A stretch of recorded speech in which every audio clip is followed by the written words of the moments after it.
Bueno, muy buenas tardes. Gracias a todos, a todas, por haberse acercado acá al rinconcito de la sala Augusto Raúl Cortázar, donde tenemos el privilegio con mi querida compañera Roxana Artal, hoy ausente por licencia de maternidad, que en breve se concretará. Tenemos el privilegio de dedicarle a la poesía argentina un espacio casi semanal. Siempre hay un miércoles del mes que nos salteamos, no por vagancia, sino por necesidades de la sala para otros destinos. Pero el destino de la poesía es flotar siempre en los intersticios que le deja la realidad más pedestre, que es la que vivimos casi todo el tiempo. La poesía argentina ha tenido y tiene exponentes extraordinarios y prolijamente olvidados en muchos casos. Con ese criterio de recuperación de esas voces, que son la mayoría, que no se leen ya o que no fueron bien leídas en su momento, que fueron tergiversadas o que fueron incluso aún más brutalmente silenciadas durante las dictaduras que hubo en este país, que fueron muchas, y sobre todo la más terrible y cruenta, que fue la del 76 al 83. Entonces pensamos que era importante proponer tres ejes de recuperación. Uno, la de las voces de poetas concretos de todo el país y de distintas épocas, escuelas, tendencias o registros. Otro eje que está dedicado a recuperar lo hecho por las siempre inquietas publicaciones de los propios poetas, revistas de poesía como Martín Fierro, como Tarja en Jujuy, hecha por Néstor Gropa y un equipo de gente, como Poesía Buenos Aires, como El Lagrimal Trifurca. Y en muchos casos aprovechamos para recuperar a quienes eran los animadores principales de esas revistas, las revistas del surrealismo llevadas adelante por Aldo Pellegrini. Y luego un tercer eje que es el de discusión con temas de actualidad. La semana pasada estuvimos acá conversando con dos libreros argentinos y uno cubano, pero que trabaja aquí desde hace muchos años, hablando de la singular circulación del libro de poesía en la librería, históricamente y en la actualidad.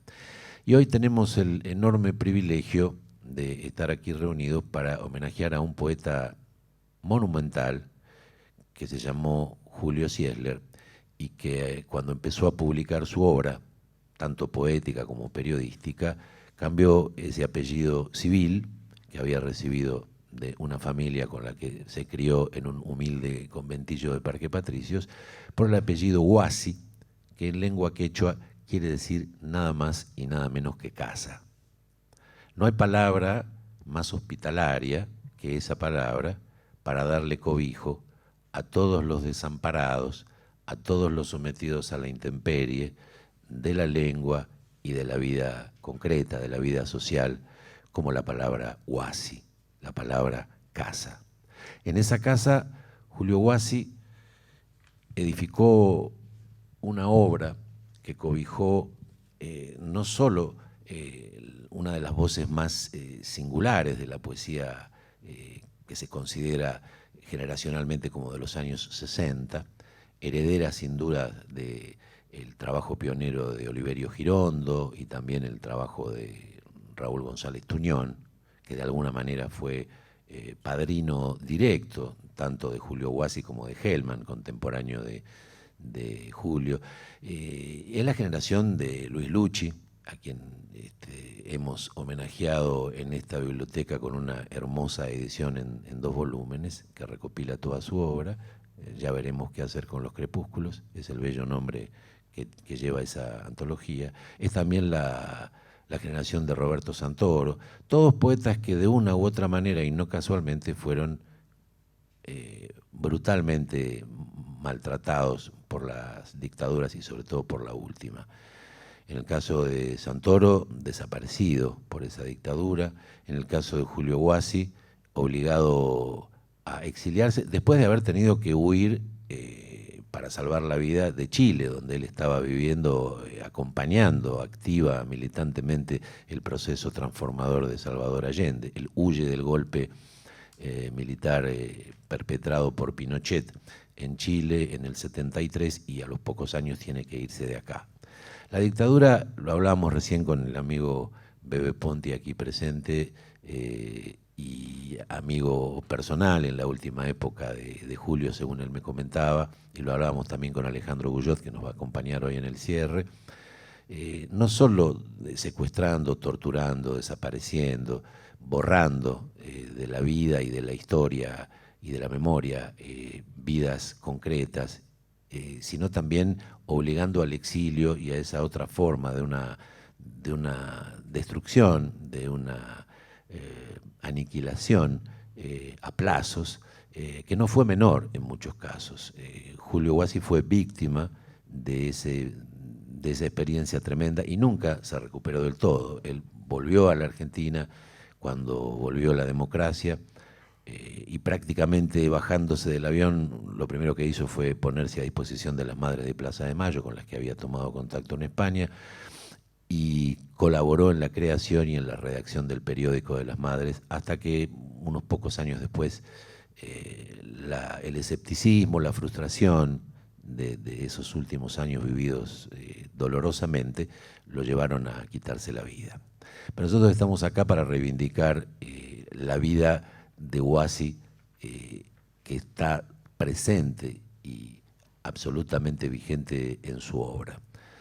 Para eso nos acompañan aquí Sebastián Olazo, que solo por una cuestión topográfica está ubicado a la extrema derecha. Sebastián se recibió como licenciado en letras. Estudió letras. Si hubiera seguido leyendo lo que me mandaste, no hubiera cometido el error. Estudió letras en la UBA, pero no terminó la carrera. Y debe gran parte de su formación a los talleres que hizo con escritores como Liliana Hecker y Vicente Citolema, y a talleres horizontales con escritores y poetas de su misma generación. Publicó 3 libros de poesía y tiene inéditos otro libro de poesía y uno de narraciones y aguafuertes. Trabaja como editor y corrector de estilo en una empresa de servicios editoriales y realiza clínica de obra y coordina talleres de poesía narrativa. Inmediatamente a la izquierda de él, topográficamente hablando, el señor Lautaro Ortiz, nacido en La Plata en el 73, eso lo ha condenado a ser hincha de uno de los clubes de esa ciudad. Trabaja desde los 17 años en medios periodísticos nacionales y extranjeros. Publicó 2 libros de poesía, A esta hora y en este día, que recibió el premio Ramón Plaza, poeta que se merece un homenaje también, sin ninguna duda.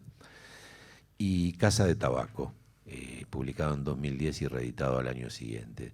Ha publicado también un libro de investigación periodística, Árabes, Poemas, Crónicas y Relatos en Sudamérica, que salió en 2003. Tiene una activa tarea como guionista, función en la cual trabajó con dibujantes como Juan Soto, Pablo Túnica, Mina Berry.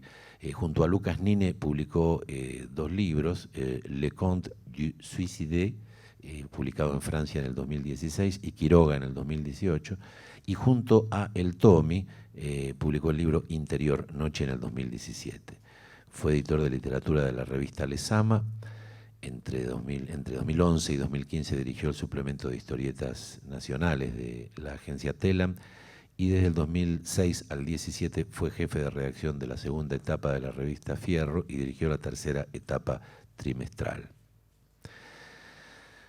Last but not least, como decimos en Nueva Pompeya, Abel Langer. Actualmente es licenciado en psicología y se desempeña como psicoanalista. En carácter de tal, ha publicado el libro Los nombres de la locura, Cervantes, Freud, Lacan, Arrabales de la letra, Cultura, locura y psicosis. Estudió previamente sociología, y lo que lo trae a cuento a esta mesa es que fue un mítico librero, primero en un sótano de la Facultad de Filosofía y Letras, al que le iba robando instalaciones progresivamente, ya nos contará de eso, para hacerse de ese espacio librero. Luego, cuando la facultad se muda de donde ahora está el rectorado de la Universidad de Buenos Aires, de la calle Viamonte, a la Avenida Independencia, donde ahora está la Facultad de Psicología, le dicen que ya no podía tener un espacio en la facultad, entonces se las arregla para alquilarse un local a la vuelta y ahí fundar la librería Abel Langer Librero, que cobijó muchas de las grandes experiencias de los años 60 y 70, entre otras la presentación del libro Gotán de Juan Gelman, presentación en la que participó el propio Julio Guassi, como seguramente nos va a contar Abel. Trabajó también como cadete para la Rosa Blindada, o sea que estuvo en esa época aspirando todos los perfumes, aromas y otras delicuescentes sustancias en esos años de tanta intensidad, y de eso nos va a hablar, nos va a ayudar a darle un contexto a la época en que Guassi empezó a hacer, en que Julio Sierler empezó a hacer Guassi. Bueno, vamos a cerrar el acto con la participación, un lujito que nos damos, de Alejandro Guyot. Lo voy a presentar cuando sea el momento, les voy a recordar su trayectoria, porque es de aquí que Julio Guassi, además de la poesía extraordinaria sobre la cual nos van a hablar sobre todo Sebastián y Lautaro, compuso letras de temas para el folclore y de tangos. Y tiene un tango hermosísimo, con una letra bellísima, que se llama San Pedro y San Pablo, que evoca las fogatas que se hacían en otro tiempo para esa festividad, con música de Ismael Spitalnik, y tiene una grabación que da cuenta, digamos, de la importancia del tango, con la orquesta de Aníbal Troilo y en la voz del polaco Goyeneche. Hoy contamos con la voz y la guitarra de Alejandro Guyot para recrearlo. Pero antes de eso, le cedo la palabra, no sé quién quiere hablar primero, Lautaro, Sebastián. Empieza Lautaro.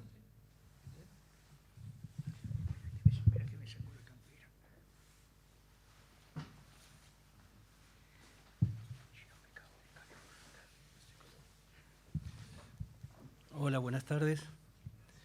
Bueno, yo voy a hacer un panorama muy sintético de la poesía de Guassi. En primer lugar, decir que cuando me convocó Guillermo me hizo una pregunta y fue ¿cómo descubriste a Guassi? Mientras tomábamos un café, pensando un poco cómo iba a ser esta charla. Y me parece que esa pregunta que me hizo Guillermo encierra otras preguntas que tiene que ver cómo se descubre un poeta. ¿Qué lecturas o encuentros azarosos nos llevan a descubrir la obra de un poeta? En el caso de Guassi, rastrear los caminos por los cuales llegamos a su poesía es a veces un poco difícil por varios motivos. Uno, la obra de Guassi no es de fácil acceso, no está en los libros de Guassi, no se ha reeditado, salvo una reedición de las obras completas que ahí se ve, que es de circulación restringida. Que le hizo Razón y Revolución, la misma que editó la poesía completa de Santoro. Exactamente. Y por otro lado, la poesía de Guassi nunca forma parte, o casi nunca, del canon de la poesía argentina al que recurren los hacedores de antología. Siempre falta Guassi. No sé si les pasa eso en las antologías. Entonces, ¿cómo llegamos a ser lectores de Guassi? Eso fue la pregunta que surgió cuando tomábamos café con Guillermo. Para mí hay un camino que va desde Vallejo y Sutrilce. Estas son líneas que para mí cruzan la poesía de Guassi, ¿no? Que va desde Vallejo y Sutrilce, pasa por Oliverio Girondo y sus poemas para ser leído en el tranvía, sobre todo por Pablo de Roca y su primer libro, Los Gemidos, pasa por Tuñón, pasa por Nicolás Olivari, está Carriego, y también Lorca y su poesía en Nueva York. Tampoco se puede dejar de mencionar algo que me parece que es clave también en la poesía de Guassi, que es la poesía de oro español, que está presente. Y no es casualidad las numerosas citas que hay en los libros de Guassi sobre Quevedo, López de Vega y Góngora. Y por otro lado, tampoco es casualidad que el libro Los Increíbles, del 65, que para mí es el mejor libro de Guassi, esté dedicado a Hugo Cous, que, según me acaba de decir Langer, ¿cómo le decían? ¿Cómo lo conocían? a Caos. Caos. Claro, Caos. a Hugo Caos. Caos era un docente. Era un profesor, Que andaba fue, por la facultad. claro, un profesor de literatura española Sí. de la Facultad de Buenos Aires y de La Plata. Era el tipo que más sabía de la poesía de Salinas, por ejemplo. Por los caminos por los cuales uno llega a Huasi también pasa Cortázar, la poesía centroamericana de Joaquín Pasos, también está Carlos Martínez Rivas y por supuesto Guillén y toda la poesía cubana hasta Retamar, ¿no? Y también, un punto importante, son el tango del 40, hay mucho sobre los letristas del 40. Lo que nos damos cuenta cuando leemos que Huasi no está solo. Y pese no surge de la nada, está solo, no claro, surge de la nada, digamos. no surge de la nada, ¿no? Y pese a que leer a Huasi uno siente, al menos a mí me ocurre, uno siente la soledad que transmiten las experiencias únicas. La poesía de Huasi es una experiencia única. También se comprende, por otro lado, que la suya fue una escritura de conjunto, un trabajo con el lenguaje de todos y que pertenece a una generación. Yo para terminar elegí un poema que tal vez tenga que ver con algo de este simple esbozo de por dónde uno llega a la poesía de Huasi. Del libro Los Increíbles, voy a leer Increíble de voz. El cañón cañonaba en su lugar. Todo el Huasi era un cañón al asalto, disparando tiernas ráfagas para hundir tu dulce proa, para soldarme a vos, con sangre, leche, fuego, lluvia, sueños. Entonces la furiosa artillería, justo, en lo mejor de su gloria, al tomar tus bastiones se rindió, ofrendó, amante, sus heridas, sus banderas, los dos guerreros besaron la paz y nos dormimos.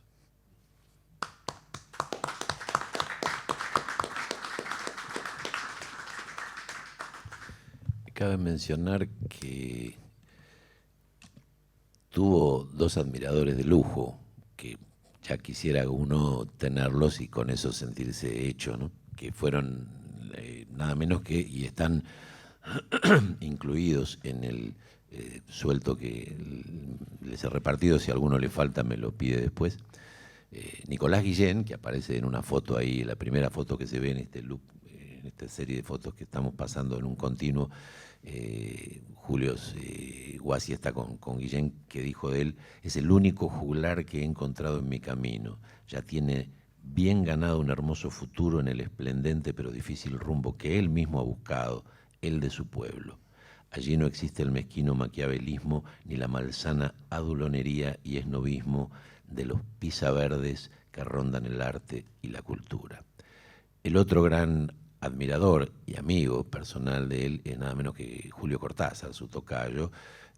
No les voy a leer todo el fragmento de la carta porque es más largo, pueden verlo ustedes ahí en el texto, pero se darán cuenta, es un comentario, una devolución que Cortázar, que tenía además la costumbre a todo el mundo de responderle cuando le mandaban un libro publicado o no, se deshace en elogios para caracterizar la obra Asesinaciones, que acababa de publicar en ese año 81 Huasi aquí en ese momento, no sé si clandestinamente, porque él no estaba todavía en la Argentina, ¿no? Sí, además estábamos en la dictadura todavía. Yo creo que la primera edición no clandestina fue esta, que es del 85. Que reúne varios libros, claro, Matria Por Mía, Matria Mía, Azul. y Comparancia. Exactamente. Bueno, cuando quiera, Sebastián. Bueno, no sé si... ¿Se me escucha bien? No. ¿Ahora? Sí, esa es la idea. Bueno, les cuento que estoy un poco nervioso y un poco intimidado. No sé si es por estar acá o por hablar de Huasi o por las dos cosas, o por la exposición. Voy a también a ser bastante breve y conciso, y las cosas que voy a decir no pretenden ser excluyentes, sino en todo caso marcar algunas de las tendencias que tiene la poesía de Huasi, por lo menos en una buena parte de los poemas de asesinaciones en particular, pero también de Matriarca Azul con Parancias y Los Increíbles, lo que no significa que ustedes no vayan a encontrar algo diferente. Como en este momento estoy en la extrema derecha, puedo decir que los poetas que se dedican a la poesía con compromiso social suelen ser vistos muchas veces como panfletarios y con un poco trabajo estético que hace que sus textos no merezcan ser llamados poemas o cuentos. Eso, que desde ya es un mito instalado, hay de todo como en todos lados. Bueno, en Huasi creo que no hay manera de sostenerlo. Con leer un solo poema. Con leer un ya, solo poema sí. al azar, uno sabe que no, que por ahí no va. Y hay algo en lo que tiene que ver con la escritura de Huasi que yo quiero rescatar, no porque no exista otra cosa, sino porque es una tendencia, algo que sí suele suceder en la poesía, no solamente en la que tiene que ver con compromiso social, pero la de compromiso social se lo ve un poco más, suele suceder en el rock, sucede a veces en otros géneros musicales y en otras corrientes poéticas, que quien habla como desde cierto pedestal, con una postura un tanto admonitoria. Y con descendencia. Y claro, ¿no? ¿Se acuerdan? Y tu cabeza está llena de ratas, te compraste las acciones de esta farsa, o yo estoy al derecho, ha dado vuelta a esta voz, para tirar dos ejemplos. Bueno, en Huasi eso tampoco aparece. Huasi tiene un yo vulnerable. El yo de Huasi es una persona que está sufriendo, que habla desde la llaga abierta que tiene, incluso lo hace con un tono que puede ser intimista, con muchísima ternura. Para eso, a su vez, hace una serie de invocaciones a un Dios que hay un poema en el que lo dice textualmente. Yo quiero decirlo en pocas palabras de él, ¿sí? Dice: si fuera Dios, desclavaría tus tejados para ver quién anda solo bajo tus goteras, hablando a solas con su cruz resola, sin sus ladrones siquiera solitarios. Pero no hay Dios, solo el cielo solo. Hay un Dios presente en el que parece no creer del todo, pero al que necesita hablarle, una entidad misteriosa, como todo el misterio de su vida y de su obra también, a quien él le habla, y ese le habla por momentos, ¿no? Y siempre está ese tono que es persuasivo, que es casi como un pedido de ayuda, como con el último aliento, donde su interlocutor, su lector ideal, su oyente, es una persona en quien está confiando para poder seguir viviendo, luchando, liberando, generando solidaridad, encontrando un espacio para la libertad de los pueblos. Se habla de la palabra y de la poesía como pan, como alimento, como arma desde ya. Había un par más que me las anoté, como estoy nervioso, ya saben, puede ser que me lo haya olvidado.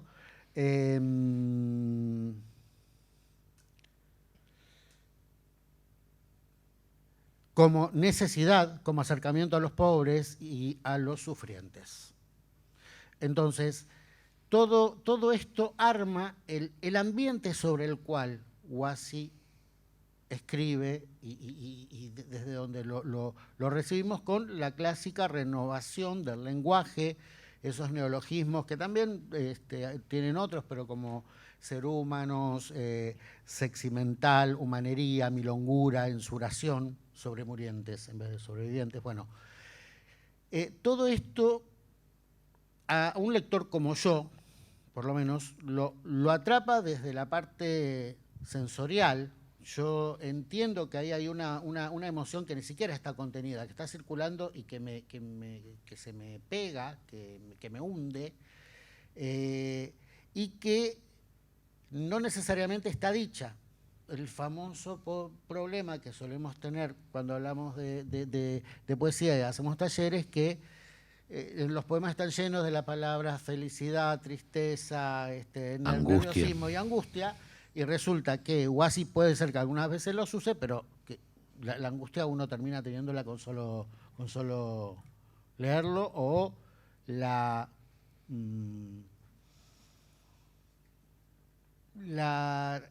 convicción de que hay algo para hacer con la palabra para luchar por la liberación. Se podrían decir más cosas, yo creo que con esto más o menos di un panorama, por lo menos. A mí me gustaría, vos querías cerrar leyendo un poema. Sí, pero... La idea era terminar leyendo cada uno un poema nuevo. Bueno, no importa. No leo ahora entonces.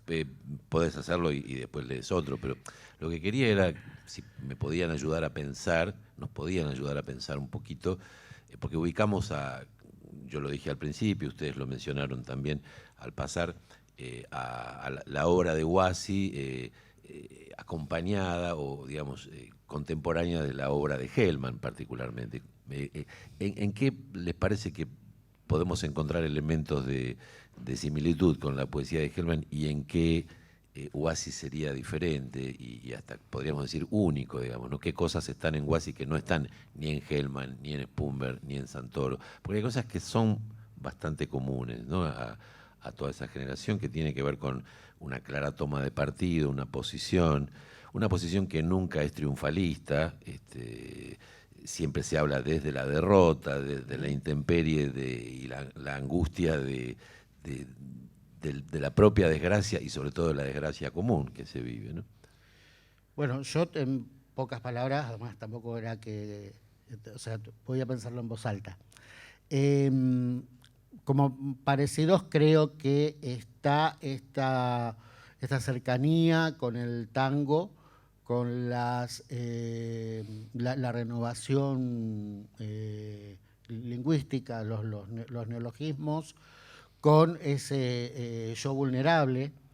Y yo creo que la diferencia que yo creo notar, puedo estar equivocado, es que Huasi tiene un ritmo, una verborragia, bueno, que a uno lo deja sin aliento. Es casi como un cadáver exquisito, donde una oración lleva a la siguiente y cuando parece que se está por terminar, se abre en esa misma oración para continuar. Entonces tiene poemas que son como una sola oración, interminable, coherente y con una fuerza tremenda, pero donde uno no encuentra dónde... Sí, eso es a veces a expensas de la sintaxis sí, convencional, digamos. Sí. Lo que hay es una yuxtaposición de versos, de imágenes, de acciones, de asociaciones, ¿no? Sí. En ese sentido es como más libre. En Hellman hay un engarzamiento mayor de la frase, ¿no? Es un engarzamiento mayor, además yo he visto en Hellman distintos juegos, incluso, bueno, estaba en uno de sus últimos libros que se llamaba Divaxu, que eran poemas muy breves, con versos muy cortos, con frases concluidas. Bueno, además está usando el ladino, además. Claro. Hay una cosa tremenda que en la comparación, una injusticia enorme, en la que yo incurro a mi pesar, al comparar a Huasi con cualquiera de estos otros poetas, sobre todo con Spumberg y con Hellman, que tuvieron la posibilidad de vivir mucho más que Julio, y por lo tanto desarrollar una obra que ha ido cambiando. El Hellman, digamos, de los 80 hasta su muerte es un Hellman muy distinto del Hellman de los 60 y 70, sí, que ya tenía además otras facetas que por ahí los otros no tenían. Hellman tenía toda esa fantasmagoría medio pesoana, ¿no? De los falsos autores, ¿no? El autor japonés cuyo nombre no recuerdo ahora, o las traducciones de John Wendell, ¿no? De Sidney West. Aspectos, digamos, que no aparecen en poetas como Santoro o como yo quería Lautaro. Señalar una cosa, recién lo acabo de ver, en la tapa que se ve de Los Increíbles, no sé si la podés poner ahí, me parece que está resumido esta tapa, que creo que podría ser el perfil. En realidad las tapas de los libros de Huasi no son muy claras. Me parece que está bueno analizar. Recién lo acabo de ver, miren la tapa esa, y la tapa de Los Increíbles, si la puedes encontrar. Ahí está, ¿no? Bueno, va a venir, en algún momento va a venir, la debía de tener. Pero, donde me parece que están resumidos. porque no sé bien en qué orden. Ahí me parece un poquito más atrás. O adelante, ¿no? Están resumidos los elementos, me parece, de la poesía que marca a la poesía de Huasi. Recién me acabo de... Es el perfil de Huasi. ¿Y qué vemos? El violín, porque el violín está constantemente en la poesía de Huasi, igual que en Tuñón, igual que en Hellman, ¿no? Está el bandoneón. Hay una mujer desnuda o en una figura, ahí está, una figura un poco surrealista, ¿no?, de la mujer, y después está aquello que parece ser, bueno, las botas, ¿no?, una huella, aquello que puede ser un fusil o... Es un fusil. Bueno, y me parece que esto resume un poco, ¿no?, de algunos ejes de la poesía de Huasi, y me parece que hay un elemento, me parece a mí, a diferencia de la poesía de Hellman, hay mucho peso de la poesía chilena. Pablo de Roca y la verborragia y la cuestión volcánica de Roca, me parece que está muy presente en Huasi. No sé en qué medida, pero hay muchos ecos de eso que acabas de decir, de ese decir que parece que nunca se termina, de ese... el manejo ortográfico, el manejo de cómo corta los versos, cómo va hilando los versos. Me parece que hay una marca que distingue a la poesía de Hellman, la poesía de... A mí me parece que hay una marca ahí... Que Huasi es el más trágico de todos.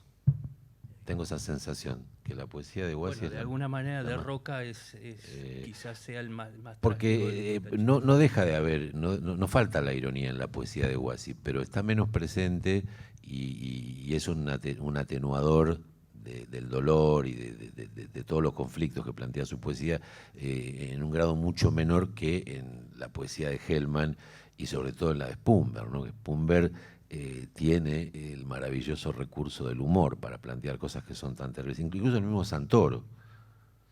Santoro tiene todos esos cuadros que parecen casi historietas poematizadas, ¿no?, de situaciones de la realidad argentina de ese momento. Un general entra a su despacho y encuentra a su secretaria haciéndole el amor al cesto de los papeles y empieza con esos delirios que, si bien describe una situación terrible y dramática, lo hace desde un registro que es bastante más liberador.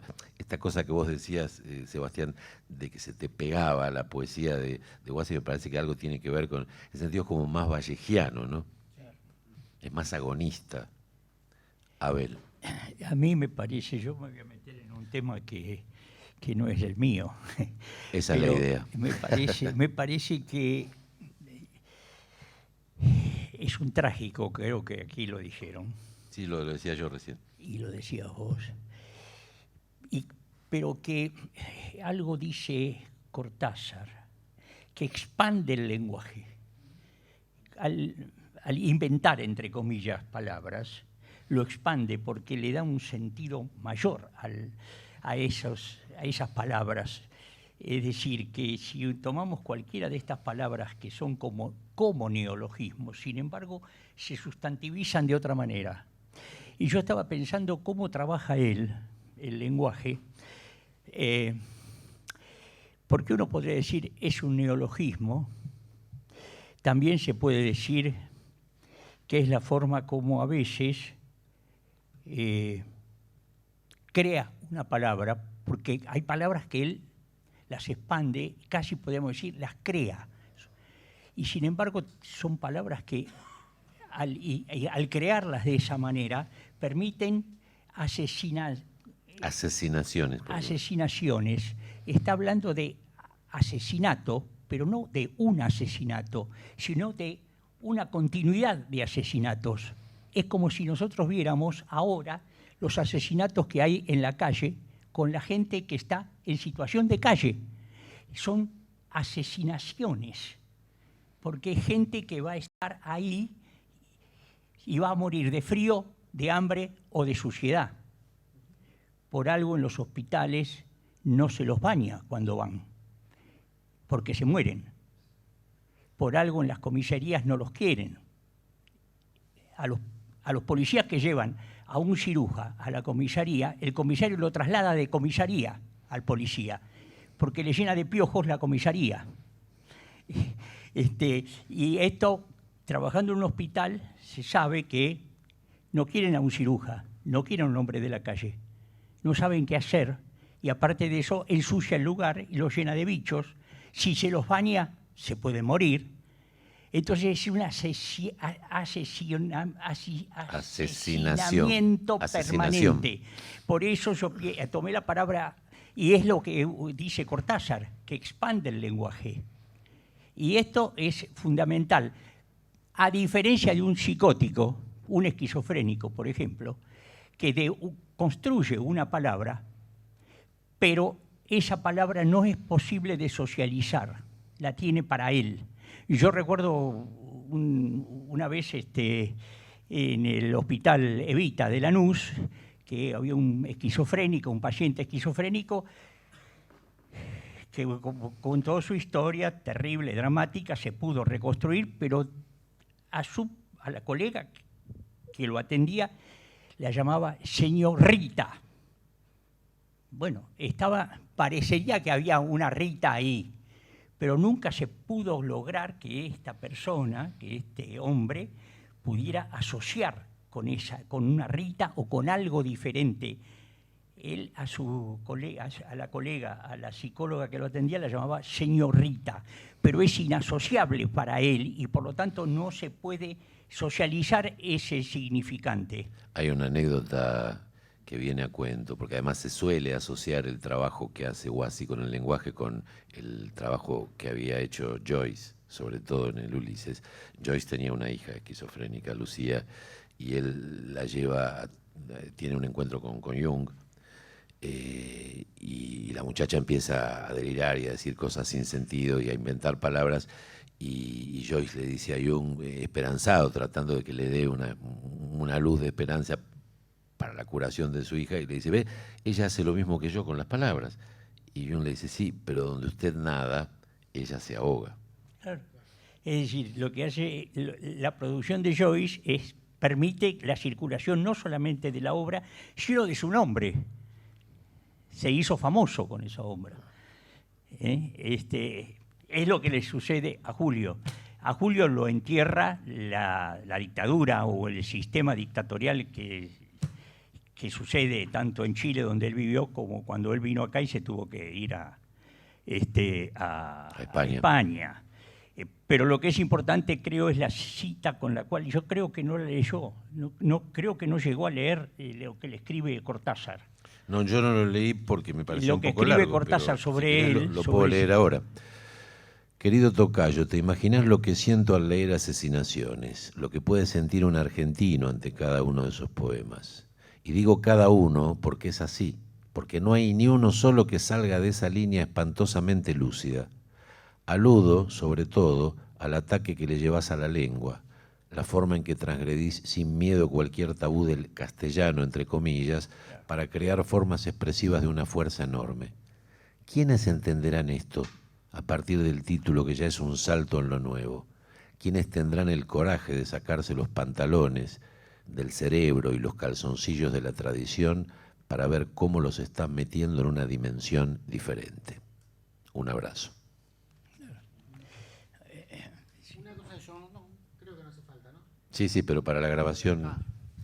Una cosa que yo me animo a hipotetizar, no a afirmar, es que cuando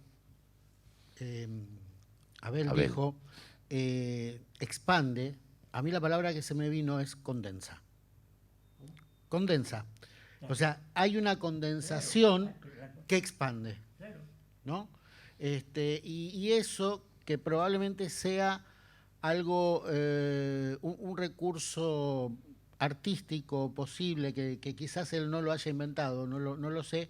Acá sí, él lo tiene mucho más presente, y el lugar donde está mucho más presente es a partir de esta formación de palabras que sí, que la palabra neologismo no es, no nos deja satisfechos, pero bueno, es esa formación de palabras, esa resemantización. El neologismo a él lo aprisiona.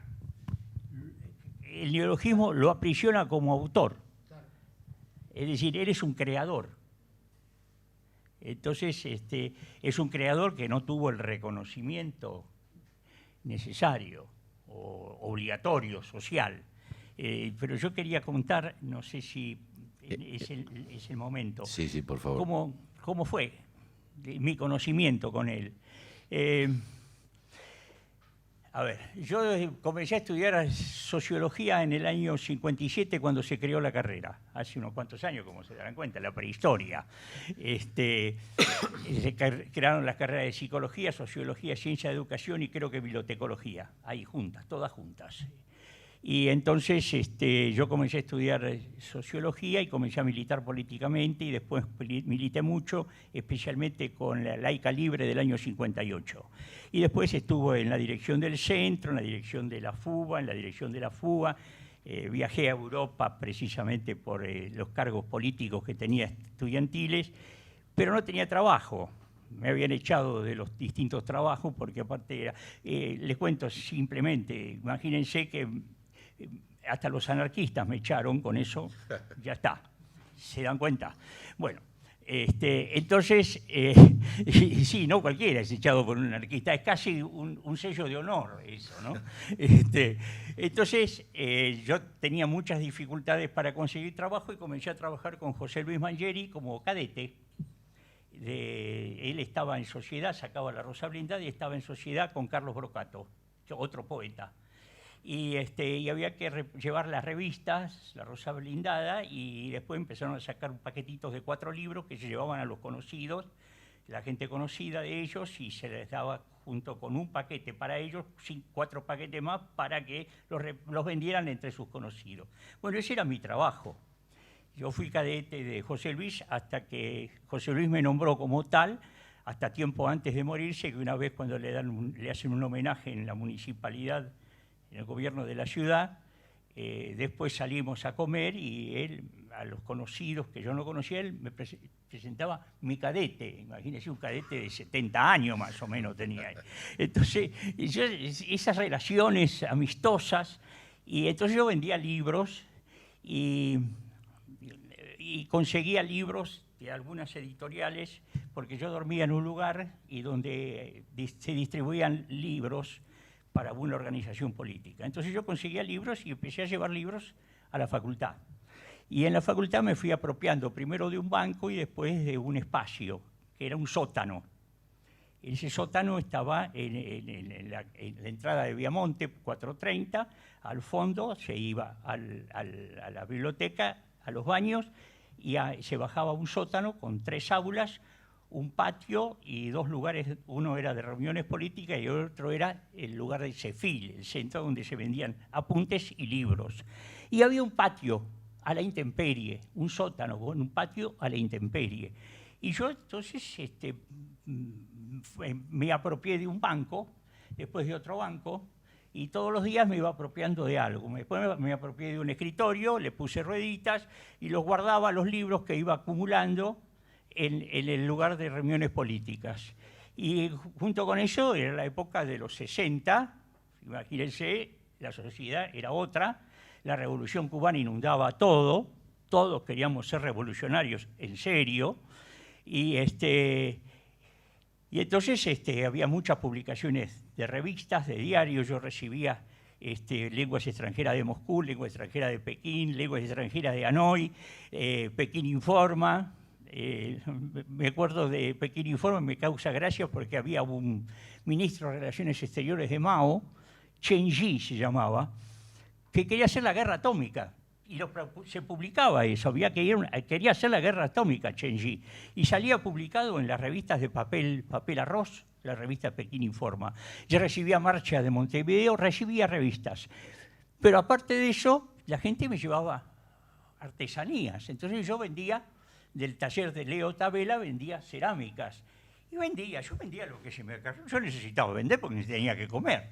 Y entonces me fui apropiando de todo el sótano. Y con eso fui llenando el sótano de libros, de revistas, de artesanías. Y un día aparece José Luis y me presenta a Juan Manuel Sánchez, del Grupo Espartaco. Y nos entablamos una relación y el grupo Espartaco me trajo 5 originales. Molari, Juan Adís, el dueño del grupo, Sánchez y Cesano. El del dueño, digamos, del grupo era enorme. Y yo los guardaba, todos los días los ponía, era la intemperie, eso era abierto, así que yo tenía que guardar los libros y los cuadros y la cerámica los guardaba todos los cuadros originales.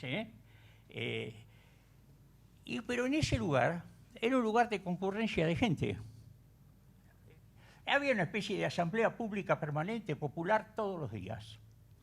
Ahí la Juventud Universitaria Peronista comenzó a reunirse por primera vez. Horacio Pilar, Hugo Chumbita, Esteban Tankov, todos estos amigos se juntaban ahí. La primera asamblea de la JUP se hizo ahí, en ese lugar, donde está en medio de los libros, las revistas, los cuadros, los originales, las cerámicas. Sí, ahí se juntaba la gente. Y se juntaban también los poetas. No es que iban al kiosco, sino que se juntaban en ese lugar. Después podían ir al Coto, que era el café, podían ir al Florida, donde iba Borges con las alumnas que él tenía a reunirse. Podían ir el Florida, el Coto, el Americano a la vuelta, el otro café, confitería que estaba el Young Men en Maipú y Córdoba. ¿El Bárbaro? No, el Bárbaro vino después. Pero la cuestión de que en ese lugar se juntaban los poetas.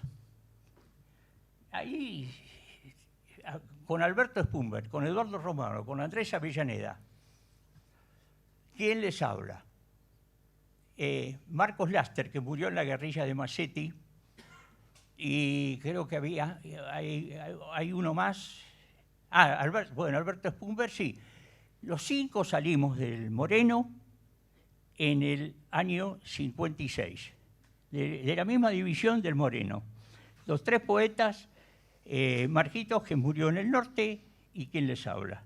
Es decir, pero era una cofradía de amigos. Ahí iba Luis Lucci, iba el negro Jorge Quiroga, que no sé si está vivo, porque cada muerte de obispo nos comunicamos, Juanita Vignosi, Jorgelina Yussi, negrita, que hace muchísimos años no se supo más nada de ella, después me enteré que estaba viviendo en Israel, Ana Vázquez, le puedo nombrar 50 poetas. ¿Y Guasi? ¿Lo conociste ahí o no? Y ahí lo conocí a Guasi. Y Guasi, yo tenía un amigo que era amigo, un pibe mucho más joven que yo, tenía 4 o 5 años menos, que era que me ayudaba en el kiosco, en el 63. Y Guasi se hizo muy amigo de él, tenía muchas discusiones. Yo recuerdo ahí que iba ahí y discutía mucho con Diego. Y Diego es Diego Magliano, que también muere con Macetti en el norte. Se va en noviembre del 63, me dice, yo me voy, vuelvo vivo o muerto. No volvió ni vivo ni muerto, nunca se encontró el cuerpo de él. Bueno, pero este era un lugar de reunión. Nos reuníamos. Ahí lo conocí a Andrés Rivera. Hellman, Mangieri iba ahí. Se reunían a charlar, cada tanto pasaban. No era que había obligación de ir todos los días o un día a la semana. Pasaban y se encontraban con gente y se ponían a charlar de poesía, de lo que fuera, así como iba la gente de los originarios de la JUP, y iban ahí, qué sé yo, éramos amigotes. Aparte estaba el empuje de la Revolución Cubana. La íbamos a hacer en serio, no era joda, y no en mucho tiempo. Por eso se va Marquitos y Diego a Salta. Había un clima... era un clima diferente, por supuesto, nada que ver con lo que vivimos ahora. Le estoy tratando de transmitir algo... Era un clima de inminencia, ¿no? Era todo inminente. A eso me refiero. Porque ¿cómo no se puede...?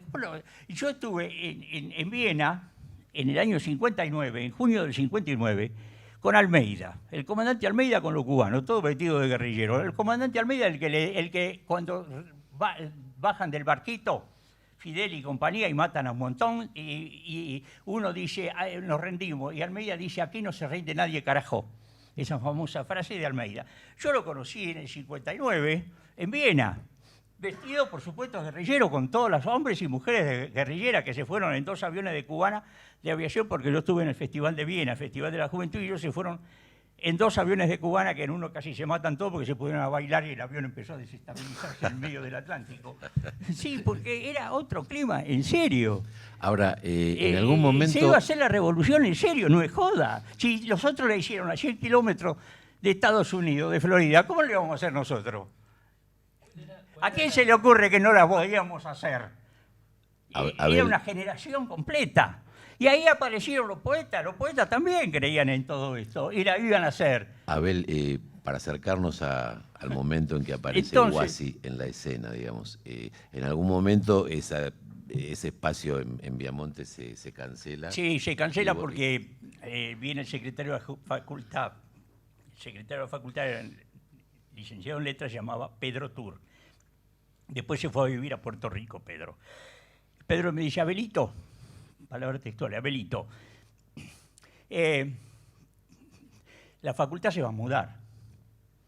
Y yo, sí, ya me la veía venir, ¿no? Porque estaba sin permiso, nadie me había dado permiso, yo estaba ahí porque era yo.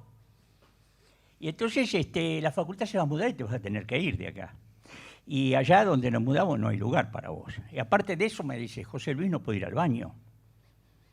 Perdón la expresión, dice, no puede ir a mear. El José Luis era José Luis Romero, el decano, que había sido rector de la universidad, el decano era José Luis Romero, me conocía porque había estado en el consejo de la facultad yo. Ya militaba.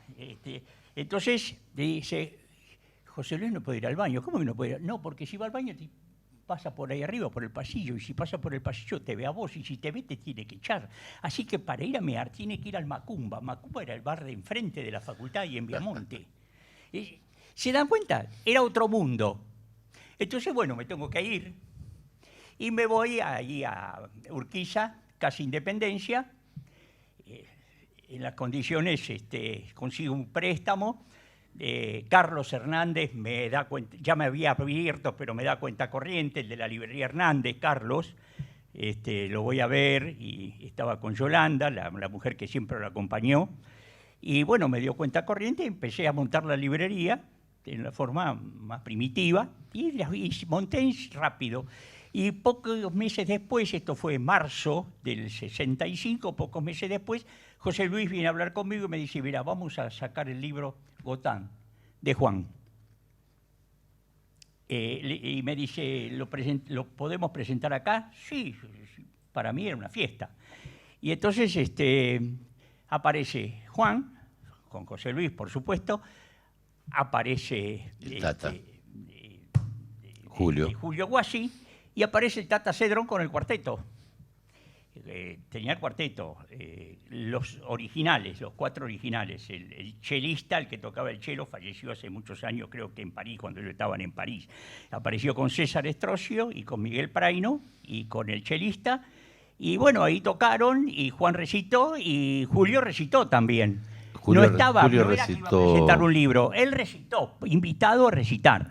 Y después algunas veces aparecía. ¿Recitó poemas propios o poemas poemas propios, propios de él? Juan era un señor recitando. Sí, sí. Era un duque. El otro era una bestia. Perdón, yo digo el otro, como si te en el café, ¿no es cierto? Pero era una bestia, era un tipo con una pulsión fenomenal recitando. Y bueno, ahí el Tata tocó, qué sé yo, no sé hasta qué hora tomamos vino y ahí Miguel Praino, el chelista del cuarteto, el que toca la viola, no el chelo, sino la viola, conoció a la que después fue su... sacó el teléfono y después se casó y de hijos y fueron felices hasta que... ¿De Guasi qué recordás? Era un tipo muy fuerte en el sentido que te miraba a los ojos, así, y te increpaba, y no te dejaba pasar una. Eso es lo que recuerdo. fuerte, muy fuerte, pero no desentonaba su fuerza, ¿se entiende? No era un tipo que te rechazara. Al contrario, te invitaba a dialogar y a discutir. Eso es lo que yo recuerdo de Julio, ¿no? Y después me enteré de la muerte de él cuando con Beatriz llegamos, aquí está mi mujer, es esa que saluda, llegamos un día, una noche a la de Hernández y Ezequiel, que es quien está a cargo de la librería, que en ese momento era el marido de una de las hijas de Hernández, de Marisú, me dice, se murió Julio, o se mató. Ahí me enteré. Y bueno, chao. No sé. La palabra maldito que... Sí. Contalo un poco. Acá hay una... Es un maldito. Acá hay una... Miren, lo digo en términos presentes, como si estuviera vivo. Es un maldito, era un maldito, un tipo que te desafiaba. Es el desafío permanente. No era joda, ¿eh? Aparte de eso, formaba parte de una generación donde todos éramos de alguna manera malditos. Escúchame, si para mí es un honor que me hayan echado los anarcos, imagínense de los lugares donde me echaron, de todos lados. Pero es un emblema eso. De la Escuela Freudiana de Buenos Aires ni hablar. Eso por supuesto. No me quieren, me echan, digo cosas, se me ocurren cosas y las digo. Ahora, lo que dice, lo que hace este hombre, cómo trabaja con el lenguaje, dio lugar, en mi biblioteca, yo traje los otros días, cuando vine a hablar con vos, traje libros de Santoro. Santoro era otro. Santoro venía a la librería aparte a traer libros porque él trabajaba para una editorial. Miguel Ángel Bustos, otro maldito. Yo tuve originales de Miguel Ángel, pintaba muy bien Miguel Ángel. Claro. Atender en el Borda, por un amigo, colega que se exilió, que vive en España, Víctor Durana, y lo hice atender en el mismo consultorio, en el mismo servicio, en consultorios externos, pero en el mismo servicio donde lo atendieron a Fishman. Y el archivo del Borda, que no sé si está, porque después que entró la policía, no sé qué pasó con el archivo. Yo sé que destruyeron talleres protegidos y talleres protegidos pasó a otro lugar. El archivo del Borda lo hice poner el nombre de Miguel Ángel Bustos. Yo era muy amigo también de Miguel Ángel y bueno, él trabajaba para Siglo XXI. Claro. Para, Una pregunta. ¿Cómo circulaban los libros de Huasi? ¿Qué recordás vos de él? Lo llevaban... mirá, lo que pasa es que había gente... No había distribuidores, los distribuidores se había distribuidores, sí, pero era diferente la distribución del libro. Podía aparecer un libro y te lo traía el autor. La barra del Mono Santana, Jorge Santana, la barra era Horacio Pilar, Jorge Santana, Fernando Di Giovanni, Jorge Quiroga, Alberto Spumber, sacaba libros, ¿no? Santana era el especialista en ir a las librerías. Entonces iba, suponete, Alberto Spumber sacaba el Cheamor, y luego lo llevaba a Casavalle. Y Casavalle estaba al lado de la facultad, una librería muy grande, la librería que tenía la mayor cantidad, el archivo más grande de libros de la historia de América Latina. Kogan era el dueño. La librería Casavalle originariamente estaba en Tucumán y allá por principios de los 60 se mudó al lado de lo que era la universidad, donde después se hizo el CAI, el Centro de Arte y Comunicación. Sí, lo de Gluber. Ahí eso fue la librería Casavalle. La librería Casavalle tenía un archivo fenomenal, tenía sótano y entrepisos lleno de libros. Circulaban mucho en forma de plaquetas que después se reunieron en libros, ¿no? Sí, plaquetas. Yo tengo plaquetas, tengo un montón de plaquetas. Yo tendría que hacer algo con todo eso que tengo, porque tengo revistas, libros. Esos no los quemé, se salvaron del incendio, porque quemé mucho. quemé y fondié en el lago de Palermo. Fondeaba libros, tiraba paquetes de libros. Hay que traerlos Había acá, que- Abel. Llevaba a la casa de mi suegro a un taller mecánico que él tenía en el sótano del doble piso, las Sí, casas sí. de antes, y después a la mañana, antes de que entrara la gente a laburar, se quemaban los paquetes de libros, se quemaban en un tacho de esos grandes de aceite, se quemaban libros. Yo tenía miles de libros, porque aparte de eso pasaban cosas como Silvio Frondizi. Silvio Frondizi era muy amigo mío, y su adjunto y su jefe JTP, jefe de trabajo práctico, era muy amigo de la librería y era el caballero rojo de la banda ¿cómo se llamaba? Caradagian. De Caradagian, era el JTP el caballero rojo de la banda de Caradagian era el JTP de Silvio Frondizi. Abel, lo tengo que interrumpir. Perdón. Porque tenemos Ya te otras basta, cosas María, que... está bien. No, le agradecemos este cuadro que está lleno de luces y de información y de datos que no hay otra manera, no había otra manera No, de aparte de reponerlo eso, que de esta. las tengo, son cosas que tengo muy, No, bueno, muy pero- presentes porque y el miedo mío, como yo sabía mucho, el JTP era de Caradagian y aparte era el piano. Era el piano, en serio. Y cuando con algunos muchachos más. Era que del ERP, eso Se quiere tomaban alguna villa, iban a hacer demostraciones los sábados y domingos ahí. Esto que estoy contando son insólitas estas anécdotas, ¿no es Bueno, cierto? Pero nos tenemos no te quiero amenazar con el Caballero Rojo porque sería una grosería, pero te agradecemos mucho el testimonio, Abel. Ahora, antes de disfrutar de la voz y la guitarra incomparables de Alejandro Guyot, queremos compartir con ustedes un material muy valioso. Es un registro que se hizo en el año 1982 en el Teatro de la Fábula, de un espectáculo que montó a partir de una creación propia, dirigido por el mismo, el infatigable Rolando Rebagliati, poeta y gran difusor de la poesía argentina. El espectáculo se llamó Versos Perversos y en el marco de ese espectáculo la actriz Alicia Mauricio recita un poema de Julio Guassi, increíble, del orador, que formaba parte obviamente de su libro de poesía Los Increíbles.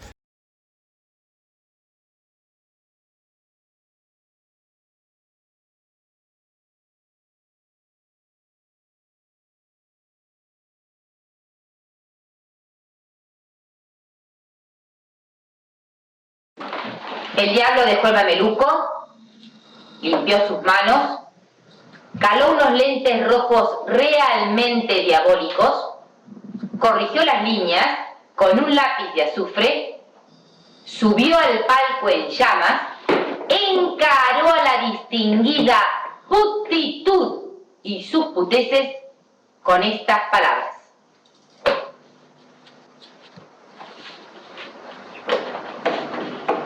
Venerables putinas y putines putistros, putares putitados, cuerpo putimático, eje en coma sus potencias.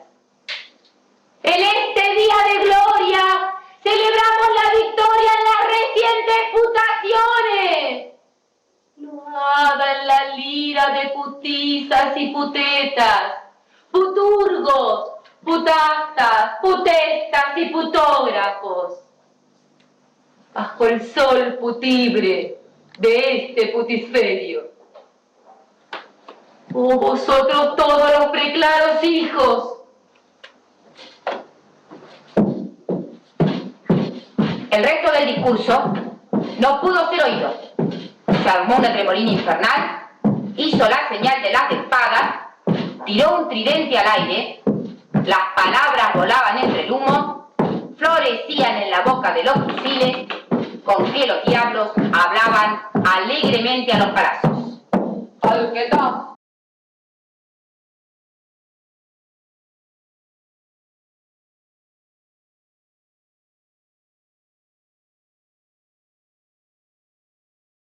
Yo quiero invitar a Alejandro Guyot, porque como dice la frase, otra cosa es con guitarra, ¿no? Formó parte de la agrupación que antes se llamaba 34 Puñaladas y fue reconvertida a Bombay Buenos Aires. Y es realmente uno de los grandes artífices de la escena tanguera de estos días, de la saludable renovación de la escena tanguera. Fue cantor de la Orquesta del Arranque, del Cuarteto Julio Covielo, participó en el Grupo Astillero, y sus canciones forman parte del repertorio de muchas agrupaciones que hoy hacen tangos y otras manifestaciones musicales de Buenos Aires. Ha publicado un libro de poemas, Brumarios, en el año 2009, y hace pocos días en esta misma sala estuvo presentando, con la presencia de Lautaro, que se dedica a presentar libros en esta sala prácticamente todas las semanas, una novela interesantísima que se las recomiendo, que se llama Sangre. Y ahora nos va a interpretar ese hermoso tango, como les anticipé al comienzo, de Julio Guassi, con letra de Julio Guassi, que se llama San Pedro y San Pablo, y música de Ismael Spitali. Alejandro, cuando quieras.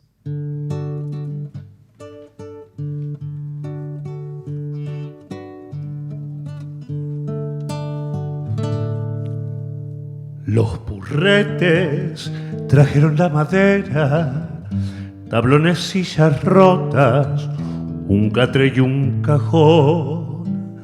La montaña se hará pronto hoguera, las viejas tendrán brasa, no gastarán carbón.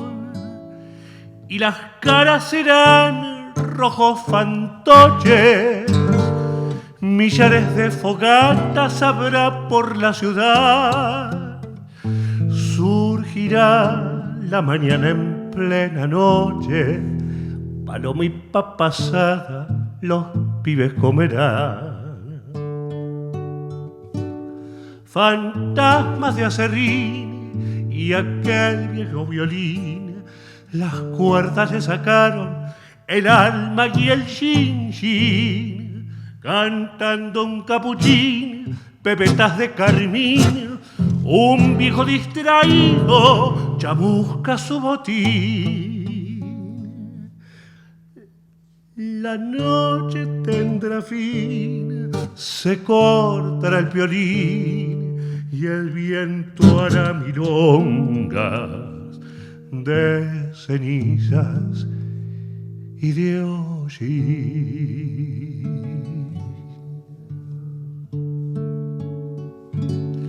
Un incendio crepita en cada esquina, en medio del invierno todos tienen calor. Las muchachas de risa cantarina, los ojos se les queman, fogaratas del amor. Yo quisiera poner algún muñeco, llenarlo con las pelas, la angustia y el sufrir, y tirarlo cual pobre palo seco, y que se vuelva humo por siempre mi vivir.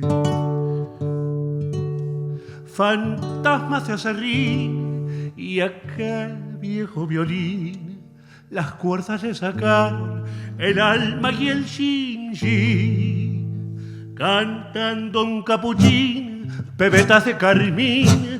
Un viejo distraído chamusca su botín. Se cortará el violín, la noche tendrá fin y el viento hará milongas de cenizas y de hollín.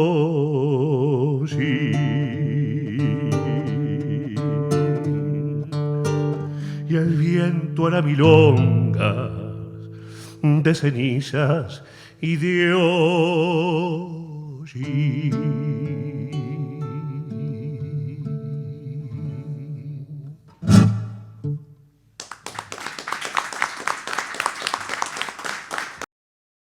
Leyendo un poema más del extraordinario Julio Guassi, de su libro Asesinaciones, El Gurí. Vagamos, mi hijo y yo, perdidos por un frío callejón. me lleva de la mano como a un ciego en la neblina. El puma y su cachorro marchan sin palabras, despatriados sin su América en los pies, pero manando toda ella por los clavos, las bisagras reventadas del alma. Ahí van el Adán y su vástago, Cineva, Chaplin y el niño, el dúo de ladrones de bicicletas, Fierro y Fierrito sin caballo en la tormenta, dos monitos brincando en Occidente por un maní, agarrado del ala de un gorrión sobre el vacío. Debo darle de comer, de soñar, de humanar, pero en la última cena los platos son de humo. En realidad el padre es él, me da consejos con la voz de su baleada experiencia. Con solo 9 giros de caleza celestial, ya tiene 3 látigos de estado en el lomo y 3 masacres tupidas, N países, 2 océanos y un pavor animal a los helicópteros verdes.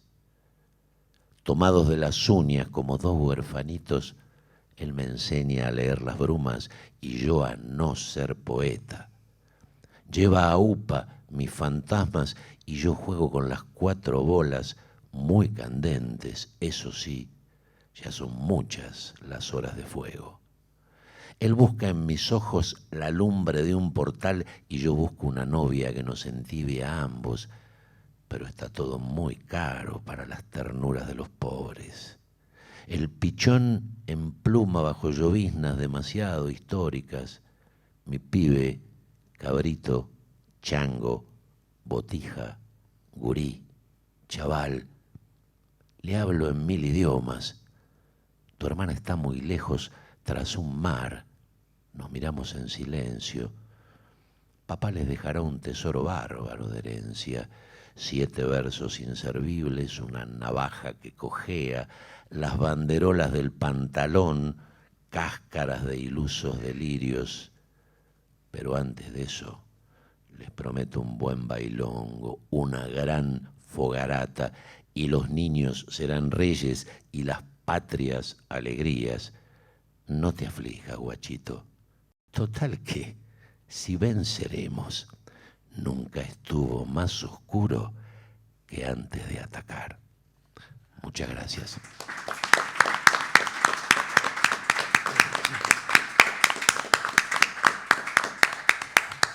Bueno, los esperamos. Ahora nos tomamos un recreo por un par de semanas, el 16 de agosto, miércoles 16 de agosto, en el otro eje que tiene este ciclo, que se llama Poesía en Performance. Vamos a presentar en el Museo del Libro y de la Lengua, en el Auditorio Viñas, allá sobre Las Heras, a los hermanos Eduardo y Raúl Mileo, poeta uno y músico el otro, en un espectáculo que hacen ambos que se llama A Boca de Jarro. Todo como siempre con entrada libre y gratuita. Muchísimas gracias.